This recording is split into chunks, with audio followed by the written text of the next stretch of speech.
After an overnight stay in Fargo, North Dakota, we traveled south along Interstate 29, passing family farms, numerous wind turbines, and something called the Porter Sculpture Park, featuring a 60-foot bullhead.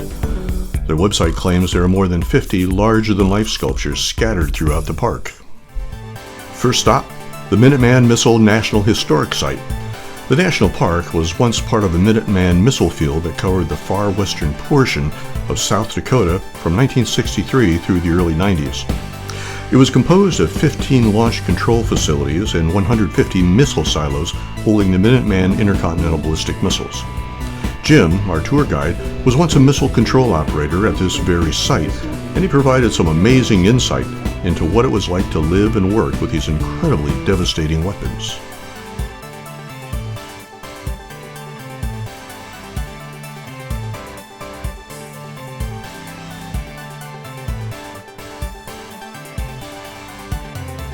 Cindy had a chance to sit in the hot seat as she prepares to launch a nuclear response.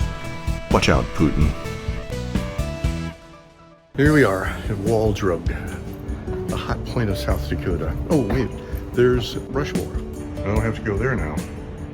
Yeah. Launching a nuclear attack always makes me hungry, so we stopped at the famous Wall Drugstore for some grub. Do you want mustard or ketchup for your buffalo burger? Ketchup. We did a little shopping and then paused for some ice cream. Peach ice cream. And how is it? Oh, very peachy.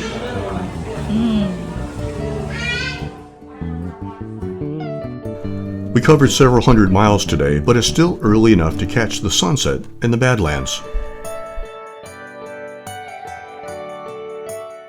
The Lakota people named this the Badlands because it was so difficult to travel across. Mountains, steep valleys, and slick mud in wet weather make it all but impassable, yet it still possesses an austere beauty where buffalo, bighorn sheep, and pronghorn, a deer-like animal, are in abundance. Well, here we are at the Badlands. Yeah, so I think we'll come back tomorrow morning. You think so? I think you're right. Well, it's very pretty. It is very pretty. And with that sunset behind us. And we had Look at that. people from Washington, D.C., Delaware, Ohio, and West Virginia standing beside me. Huh. Oh, funny. In the United Nations. That's right. I said, oh, we're East Coasters over here. She said, yeah. Well, that was exciting. I'm out of breath from that walk. Very adventurous.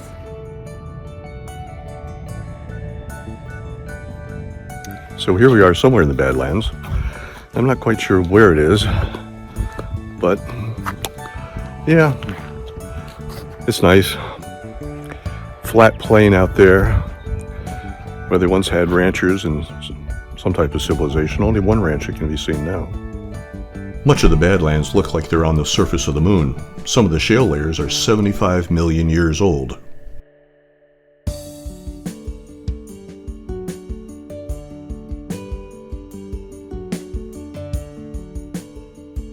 One more stop before we leave the Badlands, the Prairie Homestead, an original sod home of Mr. and Mrs. Ed Brown, was built in 1909, but it's typical of the homes that pioneers built in a much earlier time. This home is one of the last remaining intact original sod homes, and is surprisingly comfortable inside. Tables, chairs, china closet, even a separate bedroom and sitting room provide a homey atmosphere and refuge from the brutal extremes of hot summers and freezing winters.